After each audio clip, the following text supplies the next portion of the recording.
What is going on, everybody? We got 30 Minutes to President's Club here. I have a really special conversation today talking about texting in sales, which is something that's helped me a lot with my deals. We're going to talk about a couple different things today. One, how do you get to text message to the point where you're going back and forth with a customer on the phone as opposed to email? Two, what should your texts look, sound, and feel like? Because even though it is written communication, the tone should be very different than a formal, stuffy email. And then three, Armand and I are going to talk a little bit about some of our favorite use cases for texting with our prospects. So let's talk about how to get to text in the first place. A lot of people make this overly awkward or uncomfortable, and you don't need to do that. The easiest way to do it is when you're about to go into multi-threading or when there's going to be a big next step, make it sound like you need them as a trusted advisor. And the way you can do that is I can say like, hey Nick, we're about to go meet with Jane, your boss over here. Usually it's helpful to game plan with you async, either before the meeting, after meeting. Do you mind if I shoot you a text just so we can game plan offhand? And usually that will get somebody to give you their number in a very non-creepy way. Versus if you just go out and say like, hey Nick, do you mind if I shoot you a text message? It's gonna be a little bit weird. Right.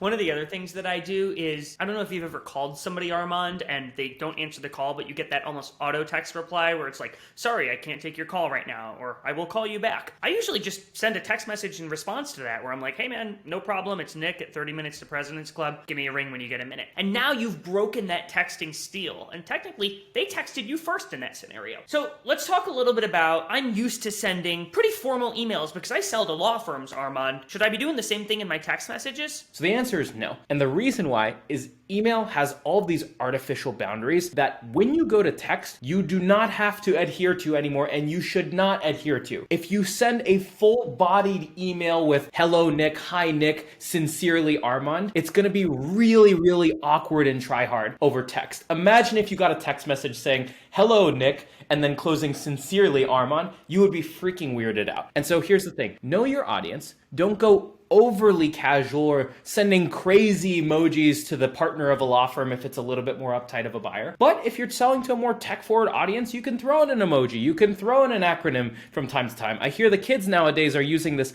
LOL thing, and I hear it's catching on pretty well. And you might choose to use some acronyms or abbreviations, it's okay, but it should feel like how you talk in a normal text message. So know your audience and go casual appropriately as much as your buyer is willing to take from there. Right. One of the things that I love about texting is it really lends itself to sharing multimedia. So you and I are big fans of using video in sales. If I'm texting with the customer, sometimes what I'll do is I'll actually open up my webcam and I'll film myself giving them a video reply. If it's like a more substantive thing, I'm not going to send them a video if it's like, hey, just confirming our meeting tomorrow. But I will if they said, hey, can you remind me again how the pricing is structured? Okay, well, I don't want to send them a Moby Dick length text message. I didn't read that book in high school. I still haven't read it. And the customer's not going to read a text that long either. Video, though, can lend itself to that. One other thing, though, that I want to point out that's a distinction between texting and email is in email, it's generally acceptable to send an email pretty much any time of day, any time of the week. You know, you don't want to be blasting people maybe at 2 a.m., but most people now, especially with work from home, are used to off hours emails and work schedules, and they just know to answer when it's appropriate for them. Texting's a little bit different though. One of the things you want to be cognizant of is like when you're sending your text. So even if it's convenient for you,